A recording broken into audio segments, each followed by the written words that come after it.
ஓம் நம சிவாய நமக. அனைவருக்கும் வணக்கம்.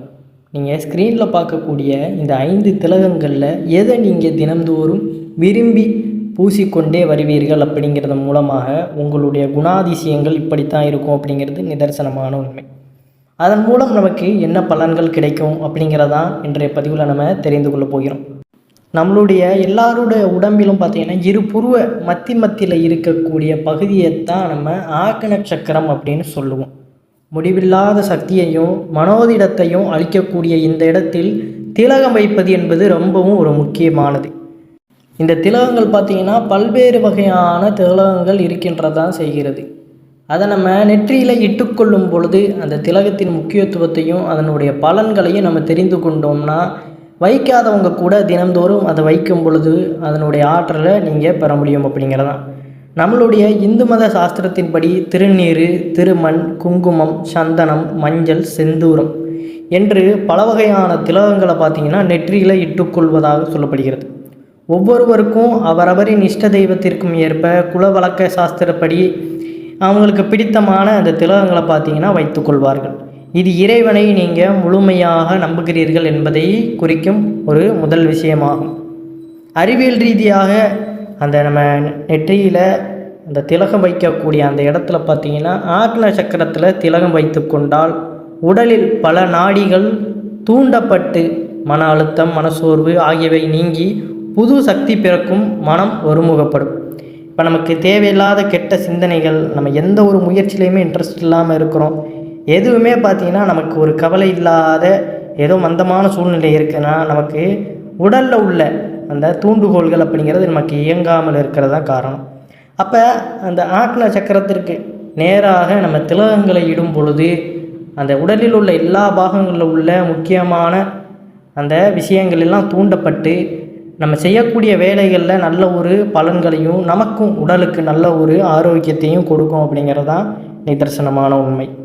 இந்த ஒவ்வொரு திலகத்துக்கும் ஒவ்வொரு பலன் உண்டு. நீங்கள் எந்த திலகத்தை இதில் அணிந்து கொள்கிறீர்கள் அப்படிங்கிறத தெரிந்து கொண்டு அதனுடைய பலனையும் நீங்கள் தெரிஞ்சுக்கிட்டால் இன்னும் உங்களுக்கு அதன் மீதான ஈர்ப்பு அதிகமாகவே இருக்கும். முதல்ல பார்த்திங்கன்னா நம்ம திருநீரை பார்ப்போம். திருநீரை நம்ம 2 பேரில் கூப்பிடுவோம். விபூதி அல்லது திருநீர் என நம்ம 2 பேர்களில் அதை அழைப்பது உண்டு. தினமும் இதை அணிபவர்கள் பார்த்திங்கன்னா வலிமையானவர்களாக இருப்பார்கள். ஆத்ம சக்தி அவர்களுக்கு நன்றாக இருக்கும். திருநீர் அணிவதனால ஐம்புலன்களும் தன் இஷ்டத்திற்கு ஆடாமல் சொல் பேச்சு கேட்கும். உடலில் நல்ல இரத்தம் ஓட்டம் அப்படிங்கிறது நல்ல சீராக இருக்கும் அப்படிங்கிறது. அதாவது திருநீர் பூசுகிறோம் அப்படின்னாலே ஒரு மனிதனுக்கு அந்த ஆசைகள் எல்லாமே கட்டுப்படும் அப்படிங்கிறதான். ஏன்னா திருநீர் சிவபெருமானுடைய அம்சமாக கருதப்படுகிறது. அது மட்டும் இல்லாமல் ஒரு மனிதனுடைய வாழ்நாள் கடைசி நாள் அந்த ஒரு பிடி சாம்பல் அப்படிங்கிறத உணர்த்துவதும் திருநீர் தான். அதனால் திருநீர் பூசுவதனால ஒரு மனிதனுக்கு உண்டான அந்த ஆணவம் எல்லாமே, அந்த மாய ஆசைகள் எல்லாமே அந்த இடத்துல அழியப்படுகிறது. நல்லவர்களுடைய நட்பையும் தீயவர்களுடைய விலகலையும் நமக்கு உண்டாக்கக்கூடியது. யாரிடம் எப்படி நல்லபடியாக பேசுகிறவங்க எப்படி, கெட்டவைகளை நமக்கு கொடுக்குறவங்க எப்படின்னு நமக்கு உணர வைக்கக்கூடிய ஒரு திலகமாகவே திருநீர் இருக்கின்றது. நல்ல சிந்தனைகளும் நேர்மறை எண்ணங்களும் திருநீர் பூசுபவர்களிடையே பார்த்திங்கன்னா மேலோங்கி காணப்படும். குங்குமம் இட்டுக்கொள்பவர்கள் பெரும்பாலும் பெண்களாக இருப்பார்கள். ஆண்கள் குங்குமம் இட்டுக்கொண்டால் அழகும் நல்ல குணமும் உண்டாகும். புருவ மத்தியில் சக்தி குவியும் இடமாக இருப்பதனால அந்த இடத்துல பார்த்தீங்கன்னா தினமும் குங்குமம் வைத்து கொண்டால் பெண்களுக்கு தன்னம்பிக்கை அதிகரிக்கும். இறை சிந்தனையும் ஒழுக்கமும் கூட சேர்ந்து வரும். பிறரால் உங்களை வசியம் செய்ய முடியாது, அது அந்த இடத்துல தடுக்கப்படும். நிர்வாக திறனும் ஆளுமை சக்தியும் உங்களுக்கு அதிகமாகவே இருக்கும். ஏன்னா இப்போ உள்ள காலகட்டத்தில் பார்த்திங்கன்னா, அதாவது முன்னாடிலாம் திலகம் வைப்பது அப்படிங்கிறது அவ்வளோ பெருசாக அழகாக வைப்பாங்க. இப்போ பார்த்திங்கன்னா அந்த பெருசாக வைப்பது ஒரு அசிங்கமாக நினச்சிக்கிட்டு அதை பார்த்திங்கன்னா கண்ணாடி பார்த்துக்கிட்டு அவங்களுக்கு ஏற்றாறு போல் அந்த திலகங்களை வைக்கிறாங்க. எப்பொழுதுமே நெற்றியில் வைக்கக்கூடிய திலகத்தை பார்த்திங்கன்னா நம்ம கண்ணாடியில் அழகாக வைக்கணும் அப்படிங்கிற அந்த எண்ணத்தில் வைக்கக்கூடாது. நெற்றி நிறைய திருநீர் பூசணும், குங்குமத்தை எடுத்து கையால் அப்படியே நம்ம வைக்கணும். அதை நம்ம அழகுக்காக வைக்கிறோம் அப்படின்னா அது எந்த ஒரு நமக்கு பயனும் கிடைக்க போகிறது கிடையாது. ஏன்னா நம்ம என்ன பண்ணுவோம், அதை அழகுக்காக வைக்கிறோம் அப்படிங்கிற எண்ணத்தில் நம்ம இருந்தோம்னா இது நல்லா இருக்கா நல்லா இல்லையா அப்படிங்கிற அந்த ஒரு தாட்லேயே நம்ம அதை கடைசி வரை கரெக்டாக வைக்க மாட்டோம். இப்போ நம்ம கோவிலெலாம் போகிறோம், கோவிலில் பார்த்திங்கன்னா ஒவ்வொருவரும் அதாவது திருநீர் பூசுவாங்க அர்ச்சகர்கள். அப்போ ஒவ்வொருத்தருக்கும் அழகழகாக அப்படியே வச்சு பூசுகிறாங்களே இல்லை, அந்த கட்டை விரலில் எடுத்து பார்த்தீங்கன்னா அப்படியே நெற்றியில் வைப்பாங்க. அது அவ்வளோ பெருசாக அழகாக தான் இருக்கும். அதை நன்றாக தெரிந்து கொள்ளுங்கள். எப்பொழுதுமே திலகங்களை வைக்கும் பொழுது அழகிற்காக வைக்கக்கூடாது. திருநீர் நமக்கு நல்லவைகளை உணர்த்தக்கூடியது, மாய ஆசைகளை வெறுக்கக்கூடியது. எந்த ஒரு விஷயத்திலும் பார்த்திங்கன்னா அதிக பற்று வைக்காது, எதைனாலும் கடந்து போகக்கூடிய ஒரு மனசுவாதத்தை நமக்கு ஏற்படுத்திவிடும். இது இல்லைன்னா இல்லை அவ்வளோதான் அப்படின்ட்டு போய்கிட்டே இருப்பாங்க. ஐயோ எனக்கு இல்லையே இல்லையேன்ட்டு புலம்பக்கூடியவர்களாக திருநீர் பூசுபவர்கள் இருக்க மாட்டாங்க. அதே மாதிரி குங்குமம் பூசுகின்ற பெண்கள் எப்பொழுதுமே அந்த நேர்மறைத்தன்மையோடு எந்த ஒரு விதமான தீய சக்திகளும் அண்டாத மாதிரியான சூழ்நிலையில் இருப்பாங்க. பெண்கள் இப்போக்குள்ளே பார்த்திங்கன்னா, அதாவது திருமணமான பெண்களாக இருந்தாலுமே நெற்றி வகிட்டிலையுமே மேலேயுமே பார்த்திங்கன்னா அந்த குங்குமம் வைப்பது கிடையாது. கட்டாயம் அனைத்து பெண்களுமே குங்குமம் வைப்பது அப்படிங்கிறது சிறப்பான ஒரு விஷயம். இப்போ ஸ்டைலுக்குன்னு பார்த்திங்கன்னா நிறைய பொட்டு வந்துருச்சு. சில பேர் வெறும் நெற்றியோடு தான் தெரிவாங்க. அது எந்த வகையிலையும் பார்த்திங்கன்னா உடல் ஆரோக்கியம் கிடையாது. இதை நீங்கள் கொஞ்ச நாள் கடைபிடித்து வந்தாலே திருநீர் பூசாதவங்களும் திருநீரினுமே பூசி பாருங்கள், உங்களுக்குள்ள மாற்றங்கள் உண்டாகும் அப்படிங்கிறது தான் நிதர்சனமான உண்மை. அதற்கடுத்து பார்த்தீங்கன்னா செந்தூரம். தினமும் செந்தூரம் அணிபவர்கள் ஆஞ்சநேய பக்தர்களாக இருப்பார்கள். இவர்களுக்கு மனோதிடம் உடல் வலிமையும் அதிகரிக்கும். அதாவது செந்தூரம் நம்ம தினம்தோறும் பூசிக்கொள்கிறோம் அப்படின்னாலே அந்த ஆஞ்சநேய பகவான் நமக்கு ஒரு அரணாகவே செயல்படுவார். ஒரு உடல் வலிமையும் எந்த ஒரு விஷயத்தையுமே செய்யக்கூடிய ஒரு மனதிடம் நம்மளிடம் அதிகமாகவே காணப்படும். இவங்க பார்த்திங்கன்னா குறைவாகவே பேசுவார்கள். மற்றவர்கள் பேச்சுக்களை நிறைவாக கேட்பவர்களாக இருப்பாங்க. யாரிடமும் அதிகமாக வெட்டி கதை பேசுவது கிடையாது. ஆனால் ஒருத்தங்க நல்லா அதை நல்லபடியான வார்த்தைகளை கொடுக்குறாங்கன்னா அதை நல்லபடியாக இவங்க கேட்டுக்கிட்டே இருப்பாங்க. நெற்றியில் தினமும் செந்தூரம் இட்டுக்கொள்வதனால நீண்ட ஆயுள் உண்டாகும். மற்றவற்றை விட செந்தூரம் எவ்வளவு அளித்தாலும் பார்த்தீங்கன்னா அது தன் நிறத்தை கொஞ்சமாவது நெற்றியில் அப்படியே தக்க வைக்கும். ஆண் பெண் ஆகினும் நெற்றியில் செந்தூரம் இட்டுக்கொள்வதனால் தன் துணையை தவிர வேறு யாருடைய நினைப்பையும் மனதில் கொண்டு வராமல் மிகுந்த அன்பு பாராட்டக்கூடிய ஒரு விஷயமாக இது செயல்படும். அதாவது செந்தூரம் வைத்துக்கொள்வர்களிடம் பார்த்தீங்கன்னா, இந்த கணவன் மனைவியாக இருக்கீங்கன்னா ஒருவருடைய அன்பு, நீங்கள் ஒருவர் மீது வைத்த அன்பானது பார்த்திங்கன்னா எந்த வகையிலையுமே உங்களுக்கு குறைய விடாது. அந்த அளவிற்கு செந்தூரத்திற்கு பவர் உண்டு. செந்தூரம் நீங்கள் நம்ம கொஞ்சம் அதை கையில் நம்ம தொட்டுட்டாலே போதும். நம்ம என்ன தான் அதை கழுவுனாலும் பார்த்திங்கன்னா கொஞ்சோண்டு அது இருக்கத்தான் செய்யும். அதனால் செந்தூரத்தையும் வைத்து கொண்டு வருவது இத்தனையான பலன்களை கொடுக்கும். செந்தூரம் வைப்பவர்களுக்கும் நீங்கள் அதை கேட்டு பார்த்தீங்கன்னா அவர்களுடைய அந்த குணநலன்களை பார்த்தாலே தெரியும். ஏன்னா அந்த அளவிற்கு செந்தூரம் பார்த்தீங்கன்னா ஒரு மகிமை வாய்ந்ததாகவே கருதப்படுகிறது. அதற்கப்புறம் பார்த்தீங்கன்னா நெற்றியில் சந்தனம். தினமும் நெற்றியில் சந்தனம் இட்டுக்கொள்பவர்கள் சாந்தமாக இருப்பார்கள். நன்கு சிந்தித்து சுயமாக நல்ல முடிவுகளை எடுப்பவர்களாக இருப்பார்கள். எப்பொழுதுமே பார்த்தீங்கன்னா ஒரு அமைதியான சூழ்நிலை, ஒரு நிம்மதியான வாழ்க்கை, இதே பற்றி சிந்திக்கக்கூடியவர்களாக சந்தனம் பூசுபவர்கள் இருப்பார்கள். நல்ல முடிவுகள் எந்த ஒரு முடிவாக இருந்தாலும் அதை நல்லபடியாக யோசித்து சிந்தித்து எடுப்பாங்க. சந்தனம் மிகுந்த குளிர்ச்சித்தன்மை கொண்டது. இதை புருவ மத்தியில் இட்டுக்கொள்வதனால உடல் குளிர்ச்சி அடையும், மூளை சோர்வு நீங்கி புத்துணர்ச்சி அடையும், ஞானத்தில் சிறந்து விளங்க சந்தனம் பார்த்திங்கன்னா மிகவுமே பயனுள்ளதாகும். ஞாபக சக்தி பார்த்திங்கன்னா அதிகமாகவே காணப்படும் சந்தன பூசுவர்களிடையே. லக்ஷ்மி கடாட்சமும் நேர்மறையான எண்ணங்களும் அதிகரிக்கும்.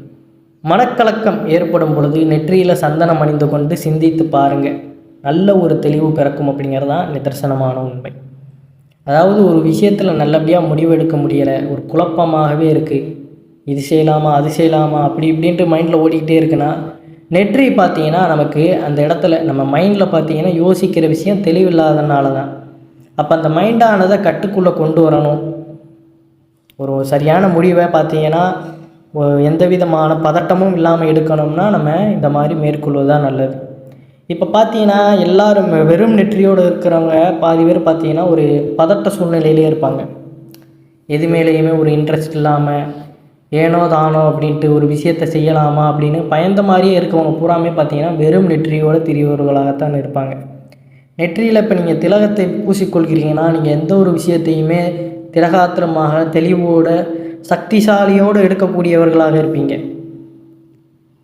அப்படிப்பட்டவர்கள் ஒரு மாதத்திற்கு திலகத்தை நெற்றியில் வைத்து பாருங்கள். எது செய்தாலுமே உங்களுக்கு டக்குன்னு முடிவெடுக்கக்கூடிய அந்த மனப்பான்மை உண்டாகும். இதுவரை அந்த பயந்த சூழ்நிலைகள்லாம் ஓடி போய்விடும். உங்களுக்கு பிடிச்சது திருநீர், குங்குமம், சந்தனம், செந்தூரம், திருநாமம், இப்படி எதுவாக இருந்தாலும் அதை நீங்கள் இட்டுக்கொள்ளுங்கள். எதில் நீங்கள் பயப்படுறீங்களோ அதெல்லாம் இன்னுமே நீங்கள் செய்து பாருங்கள். அதில் உங்களுக்கு நல்ல ஒரு தெளிவு பிறக்கும். டக்குன்னு முடிவெடுக்கக்கூடிய ஒரு சூழ்நிலை சந்தர்ப்பமும் ஏற்படும். சில பேர் பார்த்திங்கன்னா ஒரு விஷயத்தை அப்படியே செய்யலாமான்னு யோசிச்சுக்கிட்டே இருப்பாங்க. நான் நிறைய பார்த்துருக்கேன். அது செய்யலாமா அப்படின்னு யோசிச்சுக்கிட்டே இருப்பாங்க. போமா வேண்டாமா அப்படி இப்படின்ட்டு இருப்பாங்க. இப்படிப்பட்டவங்க பார்த்திங்கன்னா நெற்றியில் திருநீர், சந்தனம் இதெல்லாம் பார்த்திங்கன்னா அணிந்து கொள்வது உங்களுடைய இக்கட்டான சூழ்நிலையை நல்லபடியான மனநிலையாக மாற்றித்தரக்கூடிய ஒரு விஷயமாகவே இருக்கும். அதனால் கட்டாயம் இந்த திலகங்கள் எல்லாமே உங்களுக்கு பிடித்த எந்த ஒரு திலகமோ அதை நெற்றியில் இட்டு பாருங்கள். நெற்றி அதற்கப்புறம் வெறும் நெற்றியாக இல்லாமல் இருக்கும் பொழுது அந்த ஆக்ன சக்கரமானது இயங்கி உங்களுக்கு நல்ல சுறுசுறுப்பை கொடுத்து உங்கள் வாழ்க்கையிலையுமே நல்ல ஒரு பலனை கொடுக்கும் அப்படிங்கிறது தான் நிதர்சனமான உண்மை. அதற்கப்புறம் பார்த்திங்கன்னா திருமண், திருநாமம் இந்த 2 திலகங்களும் பார்த்திங்கன்னா நம்ம இட்டுக்கொள்வது மிகவும் ஒரு சிறப்பு. இதை பெரும்பாலும் பார்த்திங்கன்னா வைணவர்கள் வழக்கமாக இட்டுக்கொள்வார்கள். இந்த திருமண்ணையும் திருநாமத்தையும் தினமும் நம்ம இட்டுக்கொள்வதனால இறைசக்தி மேலோங்கி காணப்படும். திருமாலின் பாதமாக திருநாமம் சொல்லப்பட்டுள்ளது. திருமண் சரீரத்தை சுத்தரிக்கும், உடலின் ஆற்றத்தை அதிகரிக்கும், மனசோர்வு அடையாமல் தடுக்கும். மகாலட்சுமி சொரூபமாக பார்த்திங்கன்னா திருமண் இருப்பதனால மனதில் இருக்கக்கூடிய இந்த அழுக்கான எண்ணங்களை எல்லாத்தையுமே அகற்றி நல்ல சிந்தனைகளை பெருக்கும். மனோபலம் அதிகரித்து தீய எண்ணங்களை இல்லாமல் பாதுகாக்கும் அரணாக இருக்கும். இதனை காப்பு தரித்தல் என்றும் கூறுவார்கள். ஆக்ன சக்கரத்தில் நீங்களும் தினமும் மறவாமல் காலையில் எழுந்து குளித்து முடித்து உங்கள் இஷ்ட தெய்வத்தை வணங்கி பிடித்தமான திலகத்தை வைத்து கொள்ளுங்கள். நன்மைகள் அதற்கப்புறம் நடைபெறும் அப்படிங்கிறது தான் நிதர்சனமான உண்மை. உங்களுக்கு எந்த தெய்வம் பிடிக்குமோ, சிவபெருமானோ, மகாவிஷ்ணுவோ, இல்லை அம்பாலோ, குலதெய்வமோ, யார் உங்களுக்கு பிடித்தாலும் சரி, அவர்கள் கோவிலிருந்து நீங்கள் திலகத்தை வாங்கிட்டு வந்திருப்பீங்க, அதை வீட்டில் வச்சுருப்பீங்க. அதை தினந்தோறும் நீங்கள் எங்கே போனாலும் பூசிக்கிட்டு போங்க. யார் என்ன பார்க்குறா, இந்த திலகம் பூசியிருக்காங்க அப்படின்லாம் நம்மளை பார்த்து ஒன்றும் சொல்ல போகிறது கிடையாது. சில பேர் இந்த கூச்ச சுபாவத்திலே பூச மாட்டாங்க. அதனால் இதெல்லாம் எந்த ஒரு சூழ்நிலையிலையும் பார்த்தீங்கன்னா, அதாவது நம்மளுடைய உடல் நம்ம எப்படி வைத்திருக்கோம், நமக்கு பிடித்த விஷயம் என்ன, எல்லாம் நமக்காக செய்கிறோம். அடுத்தவன் பார்த்து நம்ம எந்த வகையிலையும் பார்த்தீங்கன்னா இதாக போகிறது கிடையாது. அதனால் இந்த கூச்ச சுபாவம் இருக்கிறவங்க பூராமே கொஞ்சம் கொஞ்சமாக திருநீர் இதெல்லாம் பூசி கொண்டு வாருங்க. உங்களுக்கு பிடிச்ச அந்த திலகங்களை கொஞ்ச நாள்லேயே இந்த கூச்சம் அப்படிங்கிறது குறைந்து விடும் அப்படிங்கிறது. அதற்கப்புறம் நீங்கள் பாட்டுக்கு உங்கள் திடகாத்திரமான அந்த செயல்கள்லாம் உங்கள் மனோதிடம் அப்படிங்கிறது அதிகரித்துடும். யார் என்ன பார்த்தா நமக்கு என்ன, நம்மளுடைய வேலை அப்படின்ட்டு நீங்கள் பாட்டுக்கு போய்கிட்டே இருப்பீங்க அப்படிங்கிறது. அதனால் இதில் ஒரு கூச்ச சுபாவம் இருக்காது. காலையில் எழுந்து குளிக்கிறீங்க, ஸ்கூலுக்கு போனாலும் சரி, இல்லை எங்கே போனாலும் சரி, நம்மளுடைய உடலுக்கு நம்ம பூசுகிறோம், அவ்வளோதான். அதை மட்டும் நினைத்து கொள்ளுங்கள். மற்றவன் பார்த்து ஏதாவது பேசுகிறோம் அப்படிங்கிறதெல்லாம் தேவையே கிடையாது. அவன் பேசுனா அவன் பாட்டுக்கு பேசிட்டு போகிறேன். அதுதான் மனத்தெளிவுங்கிறது. அதனால் இதை மட்டும் நன்றாக நினைத்து கொள்ளுங்கள். உங்களுக்கு பிடித்த விஷயங்களை செய்வதற்கு எந்த ஒரு வகையிலையும் கூச்சம் மட்டும் கொள்ளாதீர்கள். அந்த பிடித்த விஷயங்கள் நல்லவைகளாக இருக்கணும். அதையும் இந்த இடத்துல நோட் பண்ணிக்கோங்க. மேலும் உங்களுக்கு இந்த திலகங்களில் எது ரொம்ப பிடிக்கும் அப்படிங்கிறதையும் மறக்காமல் கீழே கமெண்ட் பண்ணுங்கள். அனைவரும் என்றும் இறையருள் பெற்று நலமுடன் வாழ வேண்டும். நன்றி, வணக்கம். ஓம் நம சிவாய நமக.